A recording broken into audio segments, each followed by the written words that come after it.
Hello students, hi everyone. कैसे हो बच्चों? अच्छे हो? बहुत अच्छी बात है। चलिए भाई आगे की बात करते हैं, आगे के लेक्चर की बात करते हैं कि देखो बेटा, अभी तक हम यूनिट एंड डायमेंशन में हम बात कर रहे थे यूनिट वर्ड का मीनिंग क्या है, यूनिट्स का क्लासिफिकेशन क्या है, कैसे फिजिकल क्वांटिटीज़ की यूनिट को हमें कैलकुलेट करना है। तो यूनिट से रिलेटेड जो इन्फॉर्मेशन थी वो हमने डिस्कस की। देन हमने डिस्कस किया था सिस्टम ऑफ यूनिट्स, कि कैसे एक सिस्टम से अनदर सिस्टम में यूनिट को कन्वर्ट करता है।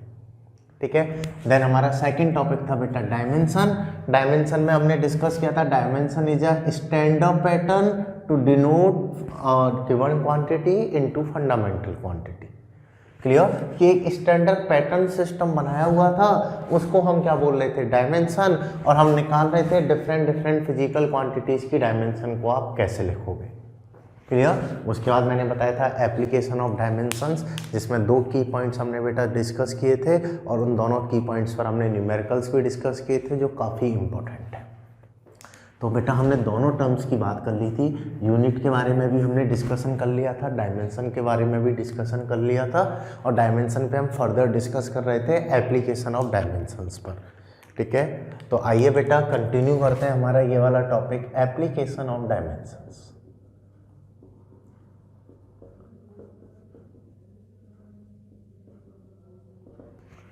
देखो बेटा, अगर मैं डायमेंशन के एप्लीकेशन की बात करता हूँ कि डायमेंशन का एप्लीकेशन क्या होगा, तो दो तो मैंने आपको की पॉइंट्स बताए थे।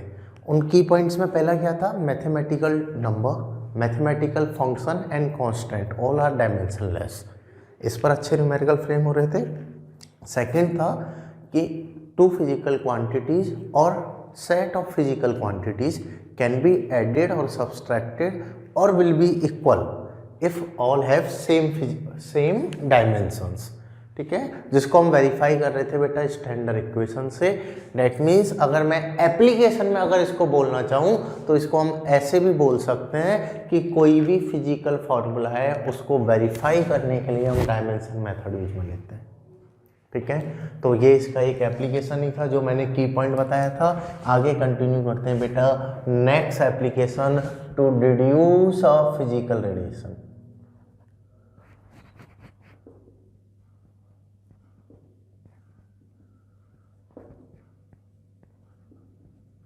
Between physical quantities.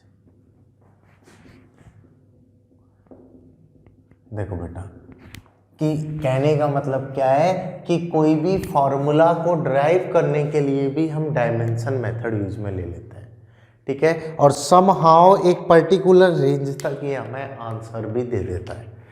तो समझ लो बेटा, ये आपका वैसे बोर्ड के लिए 11th के स्कूल एग्जाम के लिए इम्पोर्टेंट होता है, लेकिन इस कॉन्सेप्ट से भी हमारे क्वेश्चन नीट एग्जाम में बन जाते हैं। या मैं ऐसा बोल दूं, ये मेथड हमारी 11th-12th की फिजिक्स में फर्दर डेरिवेशंस में भी काम आएगा। ठीक है, तो ऐसा नहीं है कि सिंपल मेथड है या स्कूल एग्जाम के लिए सूटेबल है तो हम इसे समझे नहीं, हमारे नीट एग्जाम के लिए भी ये काम आ सकता है। तो एक बार अच्छे से समझ लेना कि इसका मतलब क्या है।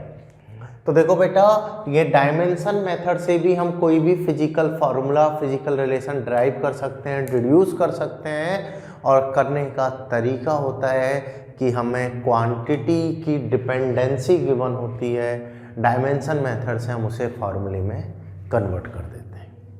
कैसे? तो इसको आप एग्जाम्पल से समझ सकते हो। फॉर एग्जाम्पल आपको गिवन है बेटा time period of a simple pendulum, time period of a simple pendulum. ठीक है, कोई भी पेंडुलम है जिसका जो टाइम पीरियड है depends on length of the string,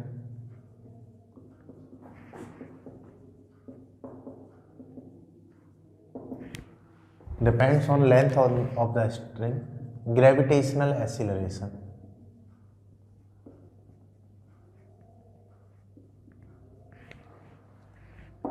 ठीक है, जो टाइम पीरियड है वो डिपेंड कर रहा है लेंथ पर और ग्रेविटेशनल एक्सीलरेशन पर। Then calculate relation of time period.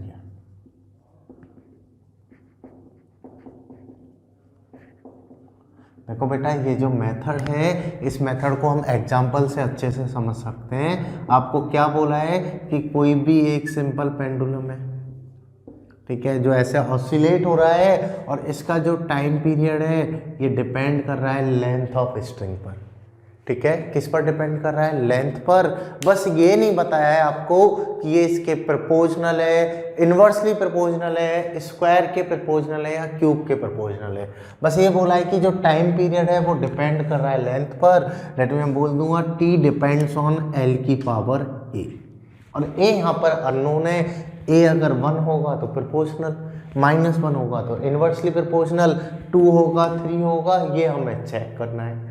बस आपको क्या बोला है? लेंथ पर डिपेंड कर रहा है, तो मैं बोल सकता हूं कि डिपेंडेंसी है, लेकिन किस तरीके से है ये अभी तक नहीं पता है। तो टी प्रोपोर्शनल टू एल की पावर ए, बता रही है समझ में, ठीक है। In same way it depends on gravitational acceleration that में स्मॉल जी, और ये भी नहीं पता कैसे है, तो इसको मैं बोल देता हूँ बेटा जी की पावर पे। आई बात समझ में? और अगर मैं इन दोनों को बेटा यहाँ पर कंक्लूड करता हूँ तो मैं बोल सकता हूँ एल की पावर ए एंड जी की पावर बी। इस तरीके से ये डिपेंड कर रहा है, ठीक है। अगर मैं यहाँ पे बेटा प्रोपोर्शनल साइन हटाता हूँ तो एक कांस्टेंट आ जाएगा, ये होगा एल की पावर ए जी की पावर बी, ठीक है। आ रही बात समझ में बेटा यहाँ तक? ठीक। अब लॉजिक लगाओ, लेंथ और ग्रेविटेशनल एक्सीलरेशन की डायमेंशन से हमें यहाँ पर इसके टाइम पीरियड का रिलेशन प्रूव करना है।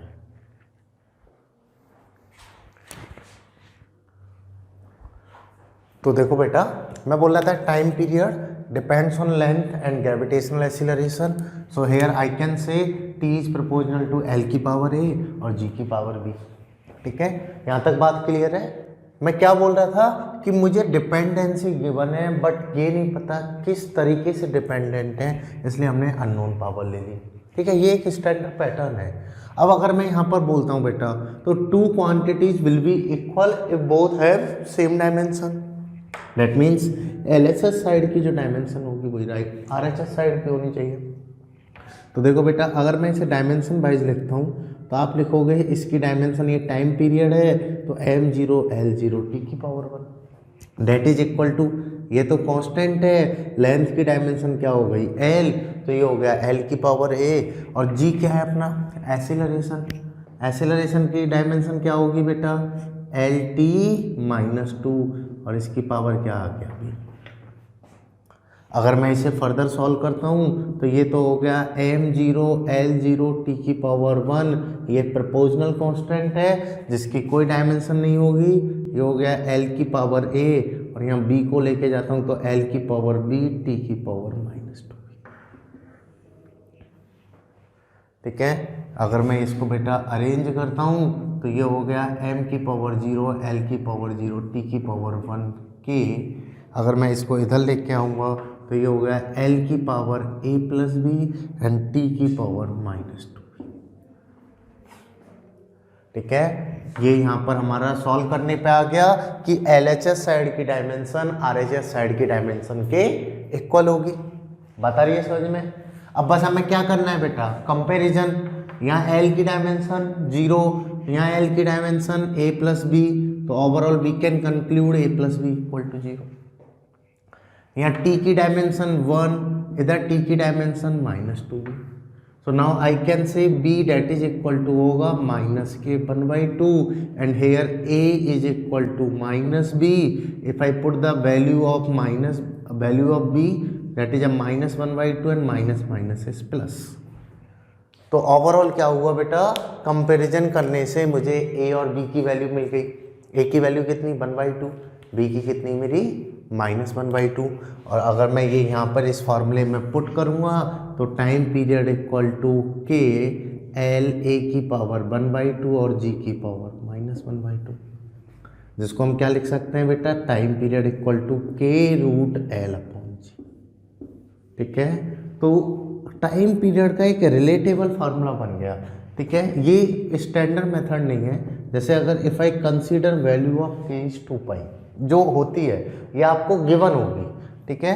तो here time period that will become equal to 2π√L/g, ये इसका स्टैंडर्ड फॉर्मूला आ गया। तो हुआ क्या बेटा डायमेंशन मेथड से कि जो फिजिकल क्वांटिटी रिलेशन है उसको हम डिराइव कर सकते हैं। ठीक है, ये जो तरीका है ये स्कूल एग्जाम में आपके में क्वेश्चंस आते हैं, बट ये तरीका हम यूज में लेंगे फिजिक्स डेरिवेशन में। तो बस आपको एक तरीका पता होना चाहिए था, इसलिए मैंने आपको बताया है। ठीक है, क्या था क्वेश्चन कि टाइम पीरियड कुछ पर्टिकुलर क्वांटिटीज पे डिपेंड कर रहा है, देन टाइम पीरियड का रिलेशन निकाल दो, तो डिपेंडेंसी को डिफाइन करो और उसे सॉल्व करते हुए चले जाओ, डायमेंशनली कंपैरिजन करो, फाइनली अपना आंसर आ जाएगा। ठीक है बेटा, बात आ रही है समझ में? ये एक सिंपल पैटर्न है, इस पर एक और टाइप ऑफ प्रॉब्लम हम डिस्कस कर लेते हैं ताकि हमारा कॉन्सेप्ट स्ट्रांग हो जाए। अगर कोई भी यहाँ पर आपकी क्वेरी रही है तो वो नेक्स्ट प्रॉब्लम से हमारी क्लियर हो जाए। तो एक और क्वेश्चन हम बेटा इस पर करने वाले हैं, तो एक बार आप पहले इसे कॉपी कर लो, फिर हम स्टार्ट करते हैं इसकी नेक्स्ट प्रॉब्लम।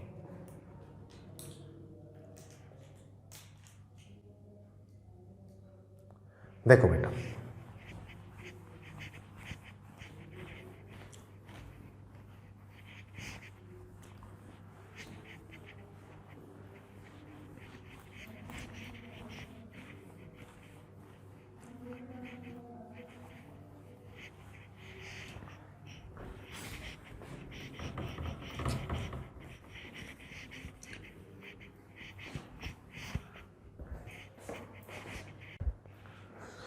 तो देखो बेटा नेक्स्ट एग्जाम्पल ले लेते हैं अपना। नेक्स्ट एग्जाम्पल है लेट से वेलोसिटी ऑफ अ बॉल।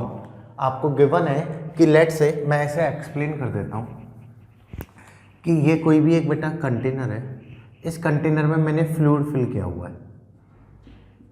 ठीक है, और मैं कोई भी बॉल को एक पर्टिकुलर हाइट से इस लिक्विड में ड्रॉप कर रहा हूँ। क्लियर? तो जैसे ये लिक्विड में ड्रॉप होगी तो लिक्विड इस पर एक विस्कस फोर्स, एक फ्रिक्शन फोर्स अप्लाई करेगा, and the relation that is given viscous force on the ball depends on first velocity of the ball,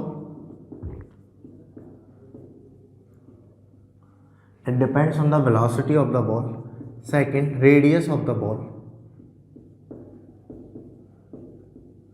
and third viscosity of the ball.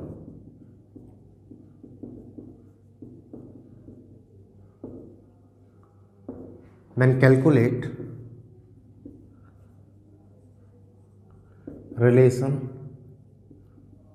among them. इन सब में मुझे क्या निकालना है? Relation निकालना है। आपको बोला है जैसे मैंने किसी बॉल को ड्रॉप किया तो उस पर जो विस्कस फोर्स, जो फ्रिक्शन फोर्स अप्लाई हो रहा था, that depends on the velocity, radius and the viscosity. ठीक है, ओनली डिपेंडेंसी गिवन है, बट ये क्लियर नहीं किया है कि ये डिपेंडेंसी कैसे है, और आपको कंप्लीट रिलेशन को ड्राइव करके बताना है। और आपको गिवन है here constant k that is equal to 6 pi. जो मैं कांस्टेंट कंसीडर करूँगा उसकी वैल्यू आप 6 पाई ले सकते हो। बस इतनी सी बात आपको गिवन है, तो समझ लो बेटा। मैंने एक क्वेश्चन आपको ऑलरेडी कराया है, एक और करा रहा हूँ आपको बोला है कि here force that depends on the velocity but it is not clear, it is proportional और inversely proportional, so here I am considering it velocity की पावर a। राइट? क्यों कंसिडर किया है? क्योंकि ये क्लियर नहीं है। In same way, here force depends on the radius, but still it is not clear. It is proportional or inversely. So here I am considering radius की power b. In same way, it depends on the viscosity that is denoted by neta signal and power of c. Because still it is not clear. Right? When I conclude all these three results, so here I can write f is proportional to v की power a, r की power b, नीटा की power c। और अगर मैं बेटा यहाँ पे proportional sign को हटाऊंगा तो ये हो जाएगा k v की पावर a, r की पावर b, नीटा की पावर c। ठीक है, और अगर बेटा मैंने बोला कि एक बार अरेंज करने के बाद बस अब आपको इनकी डायमेंशंस लिखनी है, तो चलो डायमेंशन लिखते हैं। फोर्स की डायमेंशन होगी mL_t-2, right, equal to k। Velocity की dimension L_t-1, radius is a length, ठीक है, तो इसकी डायमेंशन हो गई L। अब ओनली बच्चा बेटा हमारा विस्कोसिटी कोफिशिएंट, इसकी और डायमेंशन पता लग जाए तो अपना काम हो जाएगा, ठीक है। देखो बेटा, हालांकि आप इसका फॉर्मूला पढ़ोगे कि force that is equal to होता है बेटा अपना eta A D V over D X, ठीक है, और यहाँ से हम डायमेंशन निकाल सकते हैं। ये मैं एक बार आपको बता रहा हूँ, वैसे आपको याद हो जाएगा बाद में जब आप पढ़ोगे, F D V over D X, ठीक है। ड्राइव कर रहा हूँ, वैसे हम डायरेक्टली लिख भी सकते हैं एम एल टी -2 एरिया का L स्क्वायर, ये एल टी -1 और इसका हो गया L, इसके तो ये कैंसिल आउट हो गया, तो ओवरऑल बनता है बेटा एम एल -1 टी -1, ठीक है। ये इसका फॉर्मूला है, आपको याद नहीं है कोई बात नहीं, आप फ्लूइड मैकेनिक्स के चैप्टर में पढ़ोगे तब आपको याद भी हो जाएगा। तो मैं डायरेक्ट लिख देता हूँ यहाँ पर, कोफिशिएंट ऑफ विस्कोसिटी की डायमेंशन होगी एम एल -1 टी -1, इसकी पावर हो गया C। और बेटा अगर आप इसको सॉल्व करोगे तो ये हो गया एम एल टी -2, कांस्टेंट है अपना K, यहाँ पर m कितना है 1 है, और इसकी पावर क्या है C। यहाँ पर L की बात करता हूँ तो A पर भी है, B पर भी है और C पर भी है। यहाँ A के लिए तो पॉजिटिव A, B के लिए पॉजिटिव B और C के लिए बन गया -C। आ रही बात समझ में, ठीक है। पावर आपस में क्या हो जाएंगी, एड अप। सेम टाइम के लिए लिखोगे तो ये हो गया -A -C। तो ये LHS साइड है और ये RHS साइड है, इनको हमें क्या कर लेना है, कंपेयर करो भाई। तो यहाँ पर mass equal to C equal to तो क्या बन गया 1, A plus B minus C, इधर क्या है 1, डायमेंशन क्या होंगे इक्वल, यहाँ पर -A minus C equal to -2, यहाँ पर C कितना है अपना 1, तो -A इक्वल टू -1, तो A भी कितना आ गया 1, C भी कितना आ गया 1। ऐसे यहाँ पे पुट करोगे 1B1 इक्वल टू 1, तो B भी कितना आ गया 1।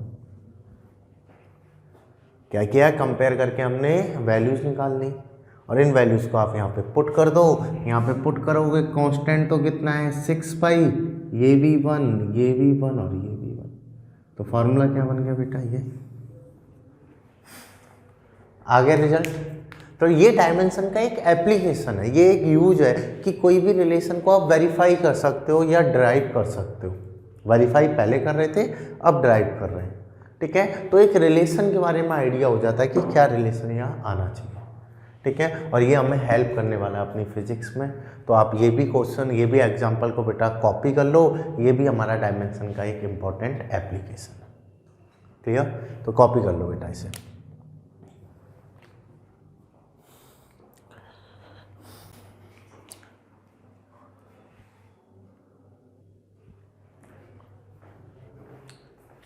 चलो तो बेटा, तो ये तो हो गई हमारी डायमेंशन की बात। तो मैंने आपको दोनों टर्म्स के बारे में बताया बेटा, यूनिट का मीनिंग क्या है, डायमेंशन का मीनिंग क्या है, यूनिट को कैसे लिखना है, डायमेंशन को कैसे लिखना है, ठीक है। यूनिट फिजिकल क्वांटिटीज़ को हमने क्लासीफाई किया, देन यूनिट्स को क्लासीफाई किया, यूनिट के कन्वर्जन को क्लासीफाई किया, आफ्टर देन हमने डायमेंशंस को क्लासीफाई किया, और इससे रिलेटेड हमने क्वेश्चंस की बात की। तो ये आपको समझ में आया नहीं आया, यहाँ तक कोई डाउट? देखो बेटा, अगर मैं डायमेंशन की बात करता हूँ तो इसकी कुछ लिमिटेशंस भी होती हैं। जैसे जो भी हम रिलेशन ड्राइव कर रहे थे उससे कांस्टेंट की वैल्यू को हम आइडेंटिफाई नहीं कर सकते, कंप्लीट रिलेशन ड्राइव नहीं कर सकते, ठीक है। या मैं बोलूँ मोर देन 3 वेरिएबल रिलेशन भी इससे ड्राइव नहीं हो सकते। डायमेंशन का ओनली यूज होता है फॉर्मूला की करेक्टनेस को चेक करने के लिए कि इट इज़ डायमेंशनली करेक्ट और नॉट। बता रही है समझ में? इसका जो पर्पज़ है मेन वो ये है कि डायमेंशनली हम करेक्टनेस को चेक कर सकते हैं। बट ये कुछ यूजेज भी हैं कि इस तरीके से ऑलमोस्ट रिलेशन हम निकाल सकते हैं, लेकिन इसका मतलब ये नहीं कि हम सारे रिलेशन निकाल लें, ठीक है। तो ये इसकी एक लिमिटेशन है कि कांस्टेंट की वैल्यू यहाँ पर नहीं आ पाती है। बता रही है समझ में? ठीक है। दूसरी लिमिटेशन क्या है, जैसे मैं बोलता हूँ बेटा 2 क्वांटिटी हैं, एक वर्क है और एक एनर्जी है। अगर वर्क की डायमेंशन लिखता हूँ तो ये आती है मेरी ml/t-2, एनर्जी की भी लिखोगे तो ये भी आएगी ml/t-2। तो देखो दो अलग अलग फिजिकल क्वांटिटी हैं बट इनकी डायमेंशन सेम है, तो ऐसा भी पॉसिबल है कि है ना दो डिफरेंट फिजिकल क्वांटिटीज़ की डायमेंशन सेम हो, तो इससे भी कंफ्यूज नहीं होना है, ये भी इसकी एक लिमिटेशन है, ठीक है। क्योंकि डायमेंशन तो एक स्टैंडर्ड पैटर्न है फिजिकल क्वांटिटीज़ को फंडामेंटल में ब्रेक करके उनको स्टैंडर्ड वे में डिनोट करने का एक तरीका है। तो ये हमारा यूनिट एंड डायमेंशन चैप्टर है बेटा, जो बहुत ही सिंपल है। इसका एक और पार्ट है हमारा, डेट इज कॉल्ड एरर। ये काफ़ी इंपॉर्टेंट है, यहाँ से भी हमारे क्वेश्चंस आते हैं, तो इस एरर वाले पार्ट को आज के इस वीडियो में समझ लेना बेटा, कैसे हम एरर्स को क्लासीफाई करते हैं, और एरर्स पर हमारे काफ़ी क्वेश्चंस भी आते हैं। तो देखो बेटा, अगर मैं एरर की बात करता हूँ तो जनरली दो टाइप की एरर होती हैं। एक तो होती है बेटा इंस्ट्रूमेंटल एरर, और एक होती है ह्यूमन एरर। देखो कहने का मतलब क्या है, एरर भाई दो तरीके से हो सकती है। जैसे ये मार्कर है, इसकी लेंथ को आपको मेजर करना है, तो जब आप इसकी लेंथ मेजर कर रहे हो तो दो तरह से गलती हो सकती है। या तो आपसे गलती हो जाए, आप इसकी लेंथ को सही से मेजर ना कर पाओ, इसको तो हमने क्या बोल दिया, ह्यूमन एरर, ठीक है। या इंस्ट्रूमेंट में एरर हो कि जो स्केल में यूज में ले रहा हूँ उसमें एमएम जो है वो प्रॉपर नहीं बने हुए हैं, उसके पैमाने प्रॉपर नहीं है, तो अगर मैं इसकी लेंथ निकालूंगा तो वो एग्जैक्ट नहीं आ पाएगी। तो या तो जो इंस्ट्रूमेंट में यूज में ले रहा हूँ उसमें एरर हो तो एरर आ जाएगी, या मुझसे कोई गलती हो जाए इसको मेजर करने में तो एरर आ जाएगी। तो एक को तो अगर इंस्ट्रूमेंट खराब है तो उसको तो बोल दिया इंस्ट्रूमेंटल एरर, और अगर हमसे कोई गलती हो गई या मेथड में हमारे में कोई एरर है तो उसको बोल दिया हमने ह्यूमन एरर, ठीक है। तो या तो एरर इंस्ट्रूमेंट की वजह से होती है, हमारी वजह से होती है, और एरर क्या है, एरर तो गलती है, ठीक है। बात आ रही है समझ में, इसमें कोई डेफिनेशन वाली बात नहीं है, बस ये तो टर्म नाम से क्लियर है कि एरर, और जो कैसे हो सकती है, या तो इंस्ट्रूमेंट से या ह्यूमन से हो सकती है। आई बात समझ में। तो देखो बेटा, अगर मैं यहाँ पे बात करता हूँ, एक्चुअल में जब हम एरर की बात करते हैं तो हम टोटल 5 क्वांटिटीज़ की बात कर रहे होते हैं, 5 टर्म्स की बात कर रहे होते हैं। फर्स्ट टर्म होती है बेटा ट्रू वैल्यू, समझ लो, एक बार मैं लिख रहा हूँ, फिर एक एक टर्म पे हम है ना डिस्कशन भी करेंगे। फर्स्ट टर्म होती है true value, then second term होती है बेटा एब्सोल्यूट एरर, थर्ड टर्म होती है बेटा हमारी mean absolute error, fourth term होती है बेटा रिलेटिव एरर, और फिफ्थ टर्म होती है बेटा परसेंटेज एरर।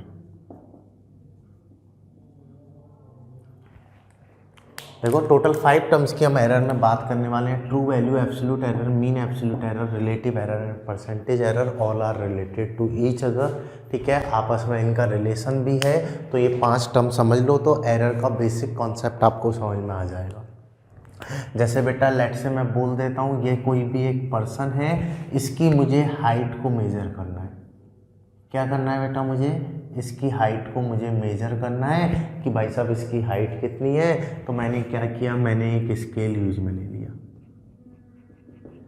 मैंने क्या किया, मैंने एक स्केल यूज में ले लिया, और इस स्केल से मैं अब इसकी हाइट मेजर करना चाह रहा हूँ, ठीक है। एक मेरे पास एक और स्केल था, उससे भी मैं हाइट मेजर करना चाह रहा हूँ, ठीक है। एक और स्केल था, उससे भी मैं हाइट मेजर करना चाह रहा हूँ, ठीक है। ऐसे मैंने 5 अलग अलग तरीके से इस पर्सन की हाइट ली।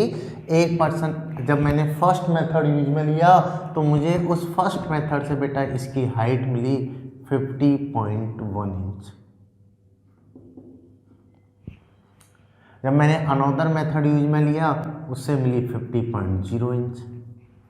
जब मैंने एक और मेथड यूज में लिया उससे मिली मुझे 50.2 इंच, ठीक है। इस तरीके से जब मैंने इसकी हाइट निकाली तो मुझे बेटा यहाँ पे 3 हाइट मिली इसकी, 50.0 भी मिली, 50.1 भी मिली, 50.2 भी मिली। 3 मेथड यूज में लिए तो मुझे इसकी 3 हाइट मिल गई। अब देखो बेटा, अगर मैं इस पर्सन की बात करता हूँ, क्या पर्सन की 3 हाइट पॉसिबल है? नहीं, इसकी तो कोई एक ही हाइट होगी, या तो वो 50 होगी, या 50.1 होगी, या 50.2 होगी, और इनमें से भी नहीं होगी तो कोई और होगी, लेकिन हाइट तो इसकी एक ही होगी। क्लियर? तो देखो बेटा, सबसे पहला जो क्वेश्चन हमारा एरर पे फ्रेम होता है, पहले आपको एरर वर्ड का मतलब समझना है। एरर वर्ड का मतलब क्या हो गया कि जो भी मेजरमेंट करने में हमसे एरर हो गई है या हम ट्रू वैल्यू तक नहीं पहुंच पाए हैं, चाहे वो कैलकुलेशन के कारण हो या मेजरमेंट के कारण हो या मेथड के कारण हो, जो भी हमसे गलती हुई है, that part is called error. ठीक है। And first type of problem frames on the basis of these 5 terms, true value, absolute error. ये 5 टर्म्स क्या हैं, पहले हम इनको समझ लेते हैं, फिर हम बात करेंगे कैसे कैसे क्वेश्चंस आते हैं। तो देखो बेटा, आपको इस पर्सन की हाइट निकालनी थी, आपने डिफरेंट मेथड यूज में लिए और 3 मेथड से आपको इसकी 3 हाइट मिल गई। क्या आप बता सकते हो इनमें से इसकी कौन सी हाइट है? नहीं बता सकते। तो सबसे पहले निकाला जाता है true value, that is called average of all values. तो ये क्या बोलता है कि अगर आपको ट्रू वैल्यूज निकालनी है और आपको काफ़ी सारी वैल्यूज गिवन है, तो आप क्या करो भाई, एवरेज निकाल लो। क्या करो? एवरेज निकाल लो। दैट मीन्स अगर मैं बात करता हूँ कि ये जो पर्सन था जिसकी मुझे हाइट निकालनी थी, एक 50.1 थी, एक 50.0 थी और एक 50.2 इंच है। अगर मुझे इसकी ट्रू वैल्यू बतानी है, अगर मुझे इसकी हाइट निकालनी है, तो ये बोलता है बेटा ट्रू वैल्यू को तो आप निकाल सकते हो जब आप इसका एवरेज निकाल लो। यहाँ पर इसका क्या निकाल लो? एवरेज निकाल लो। 3 वैल्यू हैं, 3 का अगर मैं इनका एवरेज निकालूंगा तो 50 50 50 1 and 2 3, तो ये हो गया 50.1 plus 50.0 plus 50.2 upon 3 which is equal to 50.1 inch. तो इसकी हाइट को हम कितना बोलने वाले हैं? 50.1 इंच। या तो आपको डायरेक्ट एक वैल्यू दे दे, वो इसकी ट्रू वैल्यू हो गई। अदरवाइज बेटा अगर नंबर ऑफ वैल्यूज गिवन है तो एवरेज निकालेगा ट्रू वैल्यू। और ऑल टाइम क्या लेनी है, इनकी रीडिंग पॉजिटिव लेनी है जब हमें एवरेज निकालना है। ये होता है मॉड साइन। ठीक है। ये बोलता है पॉजिटिव बना दो सबको, सब कुछ कैसे रहने चाहिए? पॉजिटिव। सब खुश रहो, सबको पॉजिटिव रखो। अगला आता है बेटा absolute error, that is denoted by delta A. और ये बोलता है जो फर्स्ट वैल्यू है उसमें से ट्रू वैल्यू माइनस कर दो। जो भी रीडिंग है उसमें से क्या करो? ट्रू वैल्यू को माइनस करते जाओ, उसको बोल देंगे हम एब्सोल्यूट एरर। जैसे अगर मैं फर्स्ट में बोलता हूँ तो फर्स्ट की रीडिंग है 50.1 माइनस 50.1, तो ये तो आ गया 0.0। अगर मैं सेकंड के लिए लिखता तो सेकंड का आ जाता माइनस के 0.1 इंच, और अगर मैं थर्ड के लिए लिखता तो ये आता प्लस के 0.1 इंच। तो ये क्या हो गया बेटा? एब्सोल्यूट एरर, जो बोलता है रीडिंग माइनस ट्रू वैल्यू, कि जो भी ट्रू वैल्यू है उसको माइनस कर दो तो ये बता देगा हर रीडिंग में कितनी एरर है। सिंपल सी बात है यार, 50.1 है ट्रू वैल्यू, तो इसमें 0 होगी, इसमें 0.1 है, इसमें 0.1 दिख रही है। अगला होता है मीन एब्सोल्यूट एरर, इसको हम बोलते हैं average absolute error, that is denoted by delta A M. ये क्या बोलता है? जो भी एब्सोल्यूट एरर आई है उनका एवरेज ले लो, और एवरेज जब भी लोगे तो उसको कैसा लोगे? पॉजिटिव। डेट में यहाँ पर हमें कौन सा साइन यूज में लेना है? मोर साइन। तो यहाँ पे पहले में एरर थी 0, सेकंड में हुई 0.1, दूसरे में 0.1/3, तो ये एब्सोल्यूट एरर हो गया 0.2/3 इंच। तो इसको बोलते हैं बेटा मीन एब्सोल्यूट एरर। अगला होता है रिलेटिव एरर, ये बोलता है कि जो भी मीन एब्सोल्यूट एरर है divided by true value. That means mean absolute error तो आया 0.2/3 डिवाइडेड बाय ट्रू वैल्यू। ये हो गया अपना रिलेटिव एरर। और अगला होता है बेटा percentage error, that is a relative error multiplied by 100, that means 0.2/3 multiplied by 50.1 into 100, that is a percentage. तो 5 टाइप की टर्म्स होती हैं बेटा, true value, absolute error, mean absolute error, relative error and percentage error. अगर आपको एक single value given है तो वो हो जाएगी ट्रू वैल्यू। अगर सेट ऑफ वैल्यूज गिवन है तो एवरेज से मिलेगा ट्रू वैल्यू। आ रही बात समझ में? सेकंड आएगा एब्सोल्यूट एरर, जो भी अपनी वैल्यू है उसमें से ट्रू वैल्यू को माइनस करो, जो भी आंसर आएगा वो हो गया एब्सोल्यूट एरर। अगला होगा mean absolute error, that is a average of all types of absolute error. अगला होगा रिलेटिव एरर, जो होगा mean absolute error upon mean absolute error divided by true value. और अगला होगा percentage error which is multiplied by 100। ठीक है, तो इस तरीके से हम सब कुछ निकाल सकते हैं। आई बात समझ में? तो ये तो है बेटा हमारे एरर का एक इम्पॉर्टेंट पार्ट जिसमें क्वेश्चंस आते हैं। कैसे क्वेश्चंस मिलेंगे कि आपको मल्टीपल वैल्यूज गिवन होंगी और ये पांचों टर्म के बारे में पूछ रहा होगा। मल्टीपल वैल्यूज का सबसे पहले क्या करोगे, एवरेज निकाल लोगे, फिर मीन एब्सोल्यूट एरर निकाल लोगे, तो रिलेटिव एरर आ जाएगा। क्लियर? बात आई समझ में बेटा? तो ये कॉपी कर लो।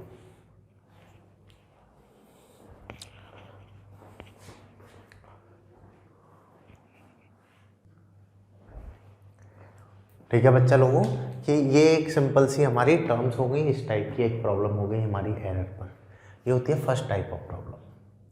ठीक है, जो बेसिक क्वेश्चन है बेसिक एरर पे आपसे पूछ लेता है। चलिए अगली बात करते हैं।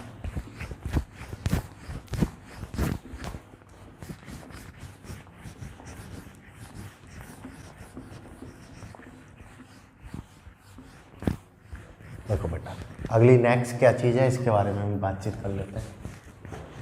नेक्स्ट एरर का अपना पार्ट होता है बेटा, that is called propagation of error.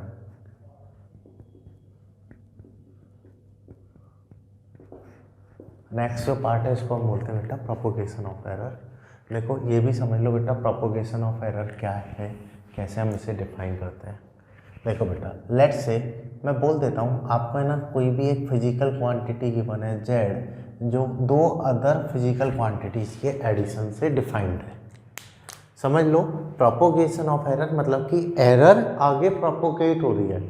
ठीक है, एक पर्टिकुलर चीज़ में एरर है, उसके कारण अनदर चीज़ में भी इम्पैक्ट आ रहा है। सेम कोरोना वायरस, एक में वायरस है दूसरा उसके कांटेक्ट में आ रहा है, तो उसमें भी स्प्रेड होने के चांसेज हैं और उसमें भी स्प्रेड होगा। आ रही है ना बात समझ में? तो सेम यहाँ पर इन क्वांटिटीज से नई क्वांटिटी डिफाइन हो रही है, इनमें एरर है तो इसमें तो एरर आएगी ही आएगी। ठीक है, तो इसको हम बोलते हैं एरर को आगे प्रोपोगेट होना, स्प्रेडिंग ऑफ एरर। जैसे स्प्रेडिंग ऑफ वायरस है, सेम ये प्रोपोगेशन ऑफ एरर है।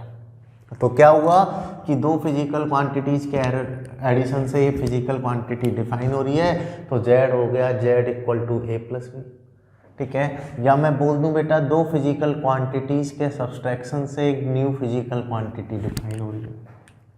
ठीक है, here error in A is delta A and error in B is delta B. ये इन दोनों में एरर है, तो अगर इन दोनों में एरर है तो इसके कारण बेटा जेड में भी क्या आएगी, एरर आ जाएगी।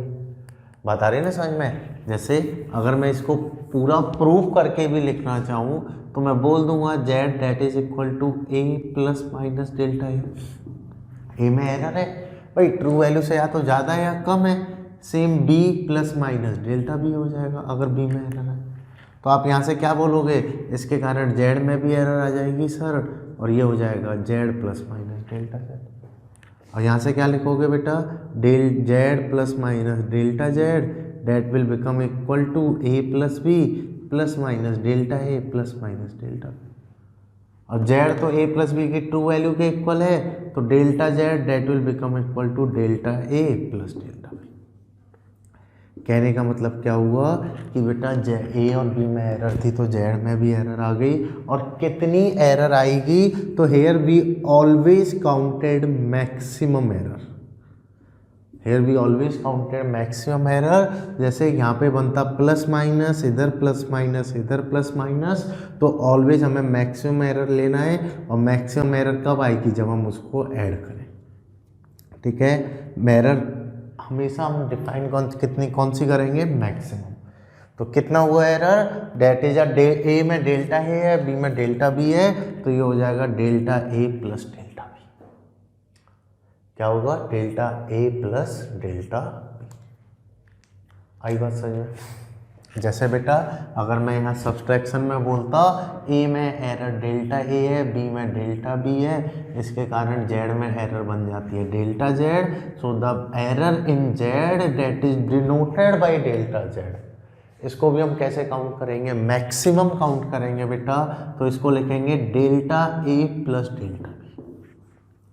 ये वाली बात आप समझ लो कि यहाँ भी एरर अपनी मैक्सिमम काउंट होगी, और मैक्सिमम काउंट होगी तो क्या लिखेंगे, delta A plus delta B, ना कि delta A minus delta B. अगर मैं इसे लिखता हूँ delta Z equal to delta A minus delta B, तो ये गलत है, वी ऑलवेज काउंटेड मैक्सिमम है। ठीक है। अब बच्चों को लग रहा होगा सर यहाँ तो माइनस आना चाहिए तरीके से, प्लस वाली चाहे मैक्सिमम हो चाहे कुछ भी हो, यहाँ माइनस है तो यहाँ भी माइनस आना चाहिए। लेकिन मैंने बोला है हमेशा कौन सी एरर काउंट होगी, मैक्सिमम, और मैक्सिमम से हिसाब से क्या होगा, delta Z equal to delta A plus delta B. आई बात समझ में नहीं आई? देखो जैसे एक एग्जाम्पल से समझा देता हूँ। जैसे ए है और एक बी है, ठीक है। ए की ट्रू लेंथ है 16.6 सेंटीमीटर, कितनी है, 16.6 सेंटीमीटर, ठीक है। और बेटा मैंने कितनी मेजर कर दी, 16.7, ये मैंने मेजर कर दी, ठीक है। बी की जो ट्रू लेंथ है वो है 10.1 सेंटीमीटर, और मैंने कितनी मेजर कर दी बेटा, 10 सेंटीमीटर। आई बात समझ में नहीं आई? अब देखो बेटा, अगर मैं इनका माइनस करता, a माइनस बी में अगर करता तो कितना आता, 16.6 माइनस 10.1, करो इसे, तो 16 में से 10 गया तो 6, और यहाँ से 6 में से ये गया तो ये आया 6.5, और अगर मैं इसको माइनस करता हूँ तो 6.7। एरर कितना था इसमें, 0.1, इसमें भी 0.1, और एरर कितना आ रहा है, 0.2, मतलब क्या हो रहा है, एरर का एडिशन। ये एक एग्जाम्पल से आ रही है ना बात समझ में, कि मैक्सिमम एरर इनका एडिशन से ही पॉसिबल है, इसलिए हम हमेशा मैक्सिमम एरर काउंट करते हैं। तो दो फिजिकल क्वांटिटीज़ को ऐड किया है तो एरर कितना होगा, delta A plus delta B. Subtract किया है तो भी delta A plus delta B. अगर मैं लिखता हूँ ना बेटा यहाँ पे परसेंटेज एरर, तो ये होता है error in Z upon Z multiplied by 100। Error in Z हो गया delta A plus delta B, Z हो गया ए प्लस बी मल्टीप्लाइड। जो आपसे पूछ सकता है, अगर बेटा मैं यहाँ पे लिखता ना परसेंटेज एरर, तो परसेंटेज एरर तो क्या लिखोगे, delta Z upon Z multiplied by 100। That means ये तो है अपना delta A plus delta B, Z है ए माइनस ए मल्टीप्लाइड।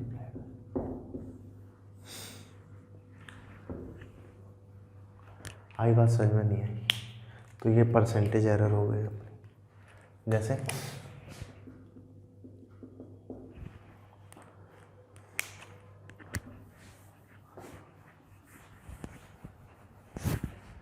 बेटा फॉर एग्जाम्पल, अभी इन दोनों पे चलो एग्जाम्पल ले लेते हैं। लेट से आपको गिवन है बेटा resistance R1 is 10 plus minus 1 ohm and R2 that is equal to 20 plus minus 2। ठीक है, first both resistance are connected in series, both resistance are connected in series, then calculate first R equivalent, second delta R, third percentage error in are. 3 type के questions आपके बन सकते हैं, are equivalent, delta R और percentage error in are. तो देखो बेटा, आपने पढ़ा है when resistance are connected in series, तो इक्विवेलेंट क्या होगा, R1 plus R2 and so on. तो इस तरीके से अगर मैं बोलता हूँ आर इक्विवेलेंट, तो R1 की ये तो क्या है बेटा, ट्रू वैल्यू,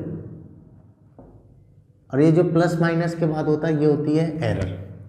तो ट्रू वैल्यू कितनी हो गई 10 और इसकी 20, तो ये आ गया अपना 30। अगर आपसे पूछा है एरर इन आर, तो यहाँ पे एरर ऐड होंगी, और क्या होगा, मैक्सिमम एरर के लिए हमेशा ऐड करना है, और ऑल टाइम हमें ऐड ही करना है, तो ये हो गया 1 प्लस 2 इज 3। अगला क्या है, परसेंटेज एरर, क्या होगा, delta R upon R equivalent multiplied by 100, 3/30 multiplied by 100, तो कितना आ गया 10%। कितनी एरर है रीडिंग में? 10% एरर है। इस टाइप की प्रॉब्लम बनती है और इस कंप्लीट कॉन्सेप्ट को हम क्या बोलते हैं? Propagation of error. तो समझ लो, एक बार वापस से रिपीट कर रहा हूँ, अगर दो फिजिकल क्वांटिटीज़ को ऐड किया है तो भी एरर यही होगा, सब्सट्रैक्ट किया है तो भी यही होगा, because we always counted maximum error. बस इतनी सी बात आपको याद रखनी है कि हमेशा हमें मैक्सिमम एरर को काउंट करना है और अपनी प्रॉब्लम पूरी सॉल्व हो जाएगी। क्लियर बेटा? कोई डाउट? चलो ये आप कॉपी कर लो, ये कॉपी कर लो, फिर इसके बाद हम अगला डिस्कस करते हैं और एरर कैसे प्रोपोगेट हो सकती है।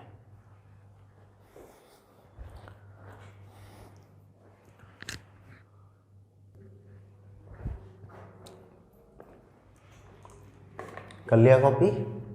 तो आप वीडियो को पॉज करके भी कॉपी कर सकते हो बेटा, ठीक है? चलो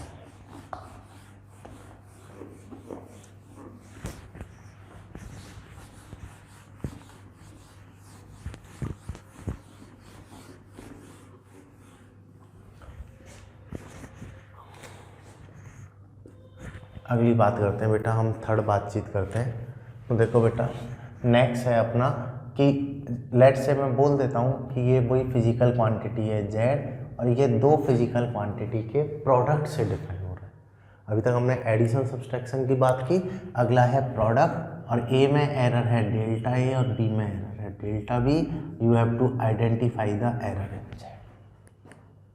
तो देखो बेटा, अगर प्रोडक्ट गिवन हो तो ये डिफाइन होता है रिलेटिव एरर से, error in Z upon true value of Z that is equal to होगा error in A upon true value of A, error in B upon true value. ठीक है, all time इसको हमें relative error से define करना है। आप समझ लो बेटा, एरर को डिफाइन करने का, कैलकुलेट करने का दूसरा तरीका होता है डिफ्रेंसिएशन। अगर मैं इसको डिफ्रेंशिएट करता हूँ, जैसे जेड का डिफ्रेंशिएशन किया जेड के रेस्पेक्ट में, डेल्टा जेड अपॉन जेड हो गया। ठीक है, ए का डिफ्रेंशिएशन करो जेड के रेस्पेक्ट में, तो ये क्या होगा बेटा? Delta A. अगर मैं ए का डिफ्रेंशिएशन कर रहा हूँ तो ये क्या होगा अपना, जैसे ऐसे समझ लो, अगर मैं बेटा वाई का डिफ्रेंशिएशन करता हूँ तो ये क्या होता है? Delta Y. आ रही है ना बात समझ में? और अगर x के रेस्पेक्ट में कर रहा हूँ तो delta Y upon delta Z. Same अगर मैं z का z के रेस्पेक्ट में कर रहा हूँ तो डेल्टा z, a का z के रेस्पेक्ट में करता हूँ तो ये अपना क्या होगा? a का तो हो जाएगा delta a and that is multiplied by delta z upon z। ठीक है, बात समझ लो कि बात है कितनी सी कि अगर मुझे डिफरेंस, एक तो तरीका होता है बेटा कि z equal to A dot B given है, आपको एरर निकालना है z में, तो आप डायरेक्टली निकाल सकते हो delta z upon Z equal to delta A upon A into delta B upon B. ठीक है, ये इसका डायरेक्ट तरीका है कि एक तो आप डायरेक्टली इसको कैलकुलेट कर सकते हो, आ रही है बात समझ में? और दूसरा तरीका आप इसे डिफ्रेंशिएट करके भी निकाल सकते हो। आप अगर इसको प्रूव करना चाहते हो तो आप इसको डिफ्रेंशिएट करके प्रूव कर सकते हो कि z equal to A dot B given है। यहाँ दो फिजिकल क्वांटिटीज हैं u और b, अगर आप इसको डिफ्रेंशिएट करोगे तो इसका फॉर्मूला क्या बनेगा? u का differentiation b H it is plus b का differentiation u H it is. अगर इस तरीके से करता हूँ तो z का तो हो गया अपना डेल्टा z, यहाँ पे बेटा मैं इसका करूँगा तो a का डिफ्रेंशिएशन हो गया डेल्टा a और b क्या रहेगा? As it is, plus b का डिफ्रेंशिएशन हो गया डेल्टा b और u क्या रहेगा? As it is. आई बात समझ में? अगर मैं इसको z से डिवाइड कर दूँ तो delta z upon Z, delta a upon b upon Z plus a dot delta b upon Z. और z किसके इक्वल है बेटा? ए बी के। अगर मैं यहाँ पर ए बी पुट करता हूँ तो b से b कैंसिल आउट हो जाएगा, यहाँ पर a से a कैंसिल आउट होगा, तो ओवरऑल ये रिजल्ट हमारा बच जाएगा। आ रही ना बात समझ में? तो ये हालांकि डेरिवेशन वगैरह आपके लिए इंपॉर्टेंट नहीं है, आप डायरेक्ट समझ लो।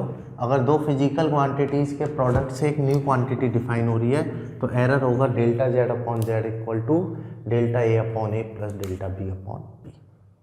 ठीक है, फोर्थ है लेट्स से बेटा दो फिजिकल क्वांटिटीज़ के डिवीजन से न्यू क्वांटिटी डिफाइन हो रही है। ए में एरर है डेल्टा ए, है डेल्टा बी और जेड में है डेल्टा जेड। तो यहाँ से आएगा बेटा error in Z upon true value of Z equal to error of A upon A plus error in B upon B. इसका भी रिजल्ट अपना सेम आएगा, इसमें भी जो रिजल्ट आएगा वो सेम आएगा। यहाँ पे हम रिलेटिव एरर से इसको एक्सप्लेन करते हैं और इन पर भी अच्छे क्वेश्चंस बनते हैं। और अगला फिफ्थ एक और ऑपरेशन है कि लेट से मैं बोल देता हूँ बेटा एक फिजिकल क्वांटिटीज की पावर से न्यू क्वांटिटी एक्सप्लेन हो रही है और ए में एरर है डेल्टा ए, तो जेड में भी एरर आएगी। अगर मैं लिखता हूँ बेटा कितना एरर होगा, तो ए की पावर एन को आप क्या लिख सकते हो, A dot A up to N times, सही है। और अगर मल्टीपल में है तो कैसे एरर लिखते हैं, रिलेटिव एरर। तो यहाँ पे क्या डिफाइन होगा, relative error, error in Z upon true value of Z equal to error in A upon A plus error in B upon B. आ रही ना बात समझ में। तो यहाँ पे b की जगह क्या दिया है, a, तो वहाँ एरर इन a अपॉन ए। अगले के लिए error in a upon a, same ऐसा कब तक फॉलो होगा, n टाइम्स। यहाँ से क्या आएगा बेटा, error in z upon z is n times error in a upon a। That means अगर बेटा पावर गिवन है तो पावर क्या होगी, आगे आ जाएगी। देखो ये तीन जो ऑपरेशन हैं ये भी काफ़ी इम्पोर्टेंट है। एक बार वापस से बता रहा हूँ, प्रोडक्ट में दिया हुआ है तो delta Z upon Z equal to delta A upon A plus delta B upon B. Division में है तो ऐसे होगा, पावर में है तो पावर आगे आ जाएगी।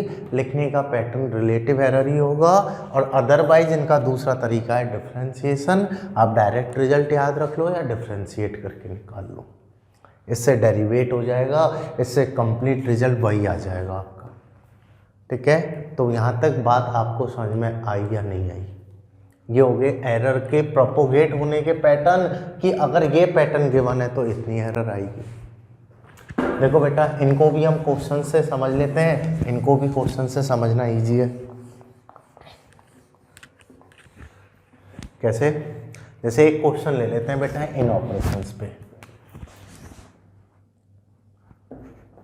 लेट्स से मैं बोल देता हूँ बेटा आपको ये कोई भी एक रेक्टेंगल गिवन है, length of this rectangle is 20 plus minus 0.2 centimetre in the breadth of this rectangle that is 10 plus minus 0.2 centimetre. Same लेते हैं, ठीक है। Now calculate first error in area, second percentage error in area. देखो बेटा आपको एक rectangle given है, length of the rectangle is this, breadth is this. आपको बताना है इस रेक्टेंगल के एरिया में कितना एरर होगा। आप सोच के देखो, अगर लेंथ और ब्रेथ में एरर है तो ये तो कंफर्म है कि एरर एरिया में भी प्रोपोगेट होगी, और प्रोपोगेट होगी तो एरिया में कोई ना कोई एरर तो आएगी। अब बात ये आती है कि कितनी एरर आएगी, बस मुझे ये आइडेंटिफाई करना है। तो देखो आपने पढ़ा है area that is equal to होता है length into breadth. Here length और ब्रेथ में अगर एरर है तो एरिया में एरर आएगा।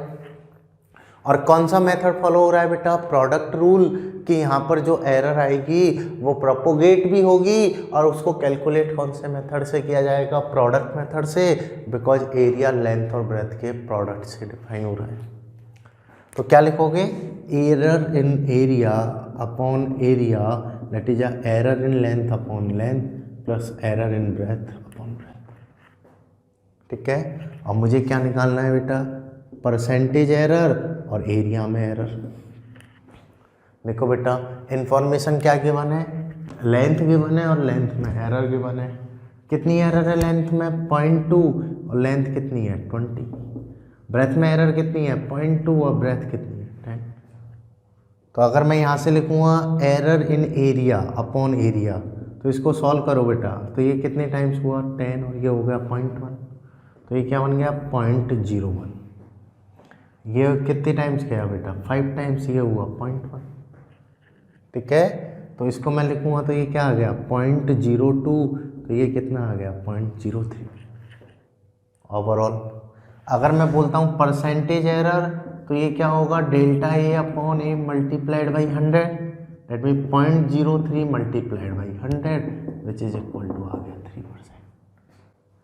अगर मैं बोलूँगा एरर इन एरिया तो डेल्टा ए अपॉन ए कितना है अपना 0.03, तो एरर इन एरिया कितना हो जाएगा 0.03 मल्टीप्लाइड बाई एरिया, और एरिया कितना है अपना बेटा 20 इंटू 10 इज 200 सेंटीमीटर स्क्वायर।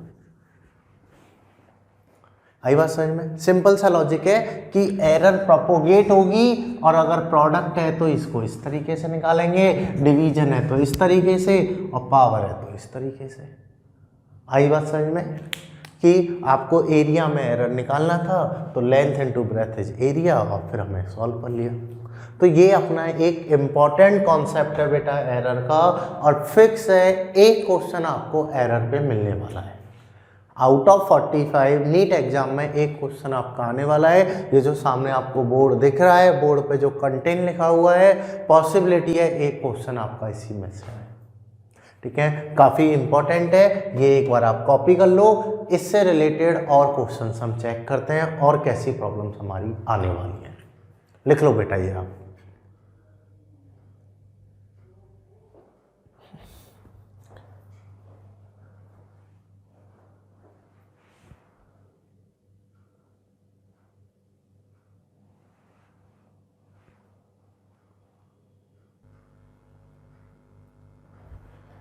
कर लिया कॉपी? कर लो, कॉपी कर लो आराम से, वीडियो पॉज करके भी कर सकते हो। बस ये बेटा सबसे इम्पोर्टेंट है हमारा, डिवीजन हो, मल्टीप्लाई हो या पावर हो। देखो इन तीनों को मिला के मैं क्वेश्चन बनाता हूँ। सबसे पहले इन तीनों को मिला के क्वेश्चन चेक कर लेते हैं कि और कैसी प्रॉब्लम हमारे पेपर में आई हुई है।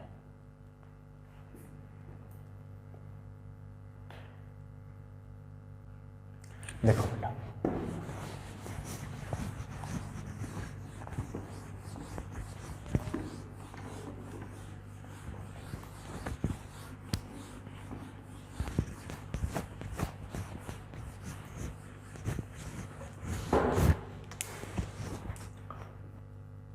लेट से आपको गिवन है x that is equal to है a square B cube C की पावर 1/2 डी की power 3।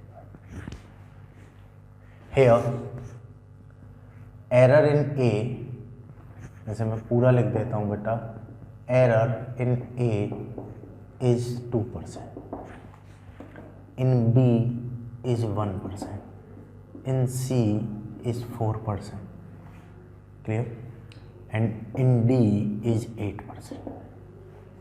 Then calculate error in x. समझ लो x is equal to A square B cube upon C की पावर 1/2 डी की power 3/4 है, ठीक है। ए बी सी डी में एरर गिवन है, तो आपको बताना है बेटा x में परसेंटेज एरर क्या होगा, ये आपको कैलकुलेट करना। तो देखो बेटा, अगर मैं यहाँ पे बात करता हूँ, मुझे क्या निकालना है x में एरर। मैंने आपको बोला है अगर आपको प्रोडक्ट दिया जाए, डिवीजन दिया जाए या पावर दे, आपको सॉल्व करने का तरीका क्या है, रिलेटिव एरर, कि सबको रिलेटिवली लिख के जोड़ते हुए चले जाओ।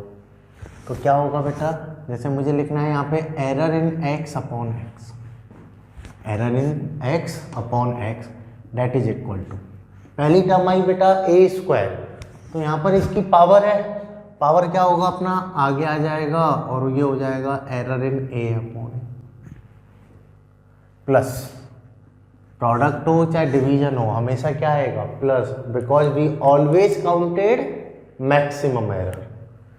तो यहाँ पर देखो बेटा ये आ गया प्लस, नेक्स्ट टर्म है बी क्यूब, पावर क्या होगा आगे आ जाएगा, ये क्या हो जाएगा डेल्टा बी अपॉन प्लस, ये क्या है बेटा अपना c की पावर 1/2, तो डिवीजन में है तब भी प्लस आएगा, और ये हो गया अपना 1/2 आगे आ गया delta c upon C plus, यहाँ पर ये पावर क्या होगी अपनी आगे आ जाएगी, डेल्टा डी अपॉन टी।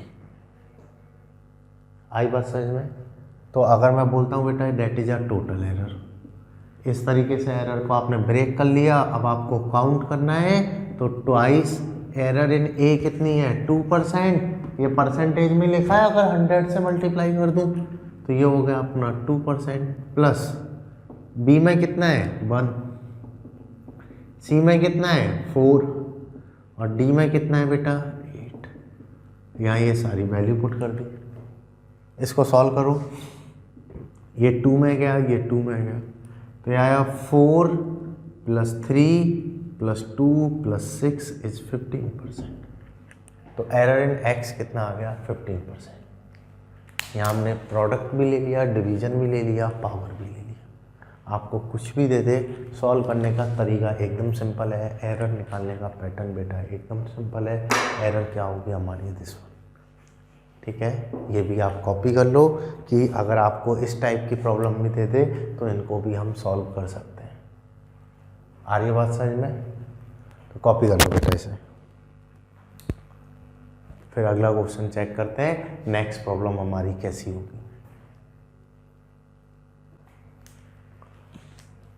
बहुत ही सिंपल सा कॉन्सेप्ट होता है बेटा एरर, और पता है एक क्वेश्चन यहाँ से आता है और जो हमारे लिए एक तरह से बोनस है। आपको ये एरर वाली चीज़ें जो है ना, आपके ऐसे क्वेश्चंस आते रहेंगे चैप्टर में, हर 4-5 चैप्टर के बाद आपको क्वेश्चंस आते रहेंगे, तो आपको बार बार ये चैप्टर ये जो टॉपिक है ये रिवाइज भी होता रहेगा। एक क्वेश्चन हमारा इसका बोनस होता है, आप सॉल्व भी करने वाले हो, सिंपल सा क्वेश्चन है। ऐसा क्वेश्चन भी हमारा नीट में आया हुआ है। जैसे अगर मैं इस क्वेश्चन को ऐसे बोलता हूँ, let's say you have a 2 resistance, और if I change this question something, इसको थोड़ा सा हम स्पेशल कर देते हैं, ठीक है। आपको क्या बोला है बेटा, आपको गिवन है mass of a body that is equal to है बेटा 20 ± 0.5 kg, वेलोसिटी ये है बेटा 40 ± 0.2 metre per second. Mass given है, वेलोसिटी गिवन है, ठीक है। Calculate percentage error in momentum, एकदम सिंपल सा है। And you can use momentum equal to mass into velocity. फटाफट से ये क्वेश्चंस कर दो बेटा, ये कॉपी करने के बाद कि मोमेंटम में परसेंटेज एरर क्या होगा ये निकाल के बता दो। 30 सेकंड का क्वेश्चन है, फटाफट से करके बता दो क्या आंसर आएगा। करो बेटा सॉल्व।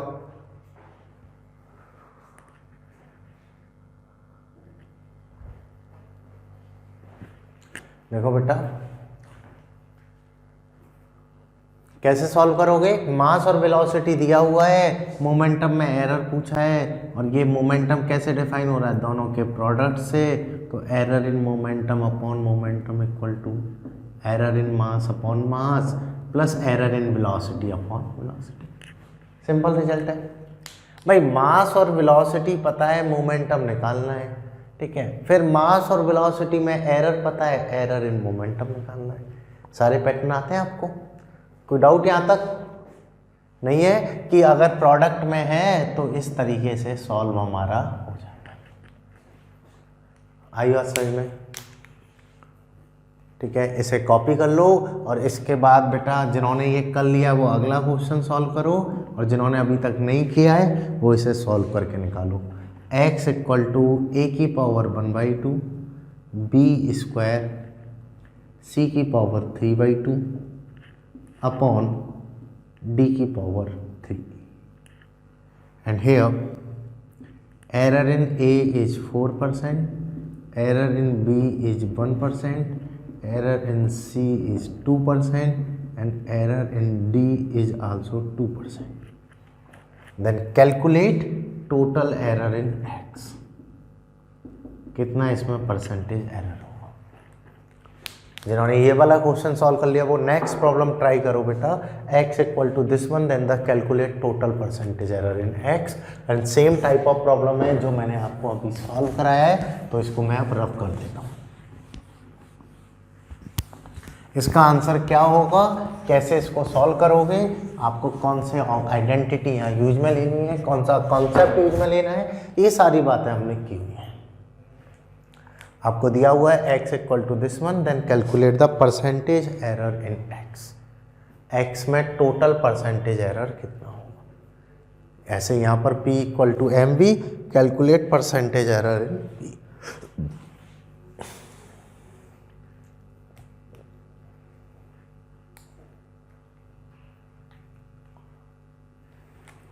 देखो बेटा, जैसे अगली प्रॉब्लम मैं ले लेता हूँ, जो सॉल्व कर रहे हैं वो सॉल्व करते रहे, जिनको समझना है वो यहाँ पे समझ लो। आपको बोला है x is equal to a की पावर 1/2 b स्क्वायर c की पावर 3/2 अपॉन डी क्यू। मुझे x में एरर कैलकुलेट करना है, ये प्रोडक्ट डिवीजन से डिफाइन हो रहा है, तो error in x upon true value of x, that means multiplied by 100, तो ये क्या हो गया, percentage error in x। Because मुझे परसेंटेज एरर गिवन है तो आंसर भी हमारा परसेंटेज एरर नहीं आएगा। तो मैं अगर बेटा यहाँ पे बोलता हूँ 100 को हटा दो, delta x upon x equal to, पहली टर्म कौन सी आ रही है, a, इसकी पावर कितना है 1/2, तो पावर तो आगे आ जाएगा, ये हो जाएगा डेल्टा a अपॉन, प्लस यहाँ पावर तो आगे आ जाएगा, ये हो जाएगा delta b upon b, plus यहाँ पावर तो आगे आ जाएगा, ये हो जाएगा delta c upon c, plus यहाँ पावर तो आगे आएगा, ये होगा डेल्टा d अपॉन d। और प्लस क्यों आया सब जगह, because we always counted maximum error, तो ये हो जाएगा बेटा हमारा this one. If I right hair delta x upon x, तो ये हो गया हाफ, a में परसेंटेज एरर कितना गिवन है 4, b में कितना गिवन है 1, c में कितना गिवन है 2, एंड d में कितना गिवन है बेटा 2। तो इस तरीके से मैं लिखूंगा तो ये आ गया 2% plus 2% plus 3% plus 6%, that will become 30%। तो एरर इन x कितना परसेंटेज होगा 30। आई बात समझ में नहीं आई, ठीक है, कि आपको x में एरर निकालना था, तो ये टोटल एरर कितना आ जाएगा अपना 30%। कोई डाउट बेटा यहाँ तक नहीं है, क्लियर है ना ये चीज़ें। तो अब ये सिंपल सा एक पैटर्न है जिसको आप ऐसे समझ सकते हो, क्लियर। चलो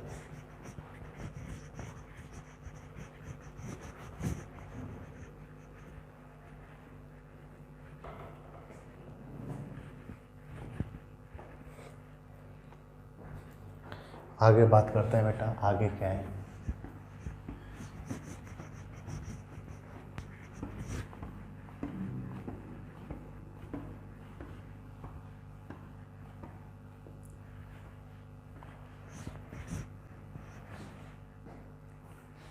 क्लियर। तो ये हमारा कॉन्सेप्ट था एरर का। जैसे बेटा मैं अगर इसे कंपाइल करता हूँ तो समझ लो बेटा, सबसे पहले तो एरर होने की पॉसिबिलिटी इंस्ट्रूमेंट में थी या अपने मेथड में थी, ठीक है।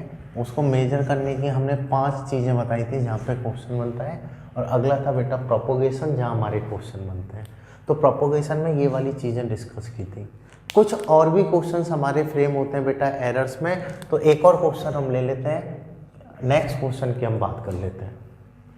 देखो बेटा, let's say you have a 2 resistance R1 equal to 10 plus minus 0.1 ohm and R2 that is equal to 20 plus minus 0.2, ठीक है। कैलकुलेट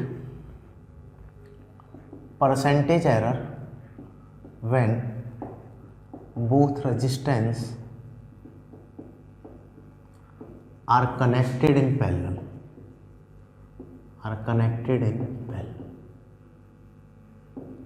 समझ लो बेटा।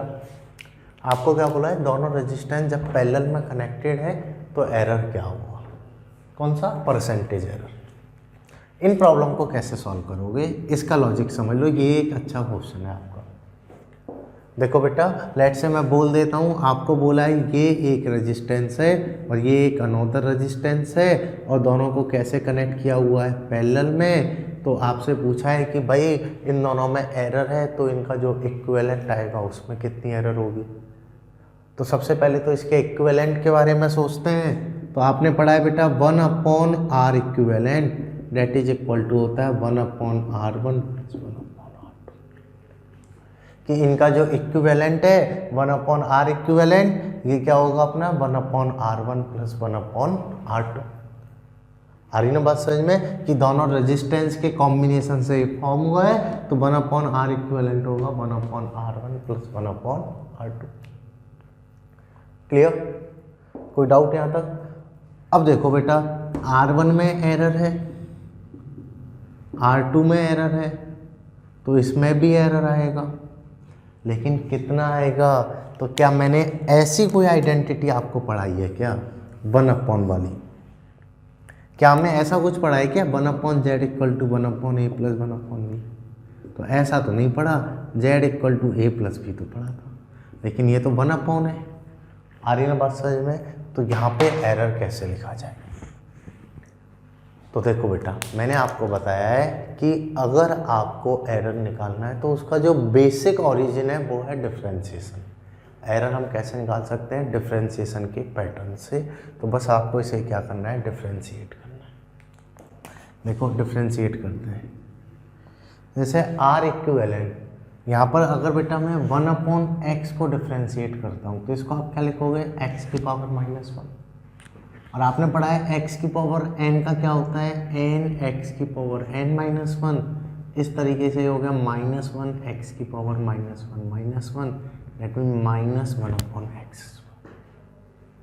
1/x का डिफरेंशिएशन क्या होगा? -1/x²। आ रही बात समझ में? सेम यहाँ पे 1/r है, तो देखो बेटा इसका डिफरेंशिएशन r का तो हो गया Δr और ये हो जाएगा -1/r²। 1/r का क्या हो गया? -1/r² और डिफरेंशिएशन किया तो Δr इसके मल्टीपल में आ गया। जैसे हम लिखते हैं ना dy/dx। इन सेम वे अगर r1² का करोगे तो ये हो गया -kr1² और ये हो गया Δr1। ठीक है, बात आ रही है समझ में? या इसको अगर किसी को डाउट है तो इसको आप ऐसे भी लिख सकते हो, जैसे अगर मैं r का डिफरेंशिएशन करता हूँ तो ये होगा -1/r²। किसके रेस्पेक्ट में किया? r के रेस्पेक्ट में। r1 का करूँगा r के रेस्पेक्ट में तो ये होगा -r1² अगर मैं r के रेस्पेक्ट में कर रहा हूँ। R2 का करता हूँ तो -1/r2² Δr2/Δr। वही वाली बात बनी जो मैं पहले लिख रहा था कि यहाँ से Δr अपना कॉमन आके ऊपर चला गया तो -Δr/r² is -Δr1/r1² is -Δr2/r2² और माइनस से हो जाएगा प्लस। तो फॉर्मूला क्या बना? Δr/r²। ऐसी फॉर्म का फॉर्मूला क्या बना? Δr/r² equal to Δr1/r1² plus Δr2/r2²। और अगर मैं बेटा इसको सॉल्व करता हूँ, मुझे इसमें एरर निकालना है, तो Δr1 कितना गिवन है? 0.1 और r1 कितना है? 10, इसका स्क्वायर हो गया 100। Δr2 कितना गिवन है? 0.2 और r2 है 20, तो इसका स्क्वायर हो गया 400। तो यहाँ पर ये मेरा क्या आ गया? एरर आ गया। अब इसके लिए मुझे r भी चाहिए। समझ में आ रहा है ना कि मैंने क्या किया? यहाँ वैल्यूज को पुट कर दिया। वैल्यूज पुट करने के बाद बेटा मुझे r भी चाहिए, तो r क्या बना? r1/r2 + r2। ये है 10 × 20/30 दैट इज इक्वल टू ये हो गया 20/3। ये r भी मिल गया।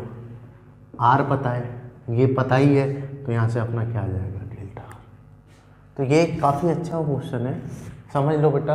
5 आइडेंटिटी मैंने बताई, उनके अलावा ये 6 आइडेंटिटी हो गई जिस पर अपना क्वेश्चन फ्रेम हो रहा है। अगर इस तरीके की आइडेंटिटी गिवन है तो भी हम डिफरेंशिएशन से रिजल्ट निकाल सकते हैं। देखो आप डायरेक्टली रटने का ट्राई करोगे तो भूलने के चांसेज हैं।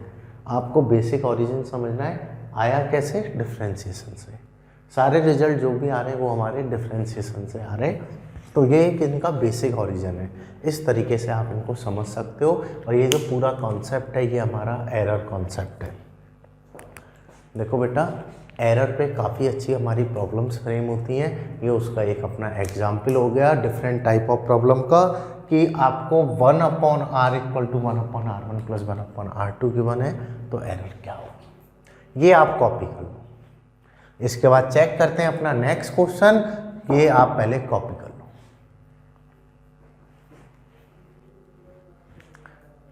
और आज का जो वीडियो है ये काफ़ी इम्पोर्टेंट है बेटा, आज का लेक्चर। इसको अगर आपको कन्फ्यूजन हो तो एक बार वापस से देखना, क्योंकि एक क्वेश्चन आपका यहाँ से आने वाला है। क्लियर? चलो नेक्स्ट एक और क्वेश्चन की बात कर लेते हैं हम बेटा, एरर से रिलेटेड। कि अभी तक मैं आपको जो भी प्रॉब्लम दे रहा था वो डायरेक्ट दे रहा था, आपको समटाइम्स लैंग्वेज प्रॉब्लम भी आ जाती है, उनको लैंग्वेज में लिख के दे देता है। तो कैसे क्वेश्चंस और हमारे आते हैं उनके बारे में बात कर लेते हैं। तो देखो बेटा, नेक्स्ट क्वेश्चन है error in the radius, error in measurement of radius of a sphere is 1%, then calculate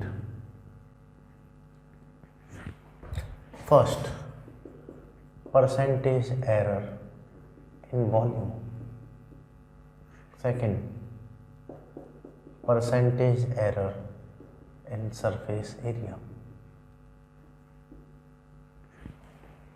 question क्या है कि कोई भी आपके पास एक स्फीयर है जिसकी रेडियस को मेजर किया, तो इसमें परसेंटेज एरर कितनी है अपनी 1%।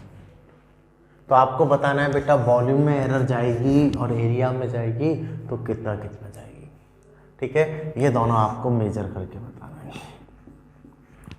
तो देखो बेटा, वॉल्यूम क्या होता है, सबसे पहले आपको क्या सोचना होगा, रिलेशन, और वॉल्यूम होता है 4/3 πr³। अगर रेडियस में एरर है तो डेफिनेटली वो वॉल्यूम में तो जाएगा ही जाएगा। ठीक है, और वही आपसे पूछा है कि बताओ भाई कितना एरर जाएगा। तो कैसे निकालने वाले हो, जिनको ये क्वेश्चन आता है वो तो अटेम्प्ट करना ट्राई कर लो, जिनको नहीं आता बेटा वो समझ लो कि इसको हम कैसे निकालें।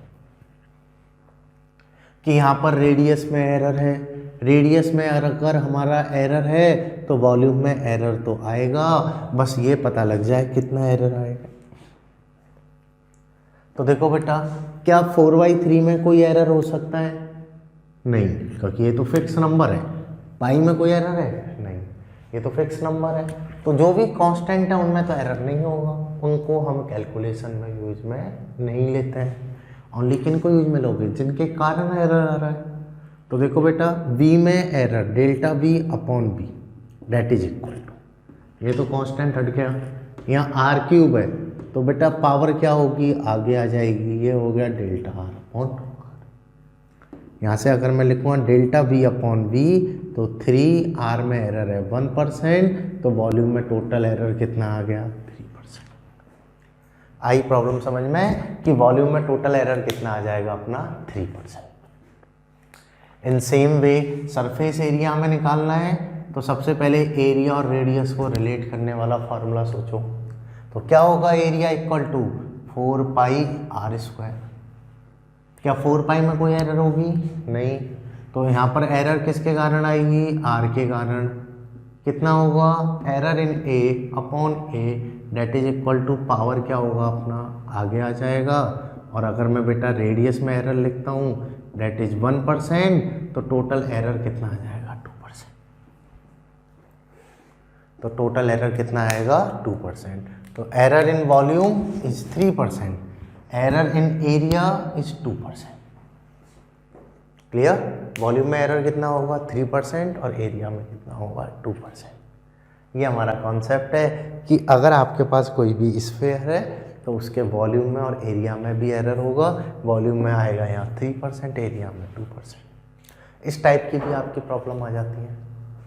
तो आज का जो हमारा टॉपिक था बेटा, इस टॉपिक में हमने different type of error problem propagation of error की डिफरेंट आइडेंटिटीज़ हमने डिस्कस की जो काफ़ी इम्पोर्टेंट हैं। अगर किसी को इसके बाद भी कोई क्वेरी है तो वो अपने रेस्पेक्टिव ग्रुप में पूछ सकता है। क्लियर? आप अपने जो भी रेस्पेक्टिव टेलीग्राम ग्रुप है या आपका कोई व्हाट्सअप ग्रुप है तो आप उसमें हमसे पूछ सकते हो आपकी जो भी कोई क्वेरी है। सो बेटा, thank you for watching this video. Now will continue in next lecture, next video, in next topic. अगले टॉपिक की बात करने वाले हैं हम बेटा। तो अगर आपकी इस वाले टॉपिक से रिलेटेड कोई भी क्वेरी है तो आप साथ के साथ पूछ लेना। Okay, thank you so much बेटा।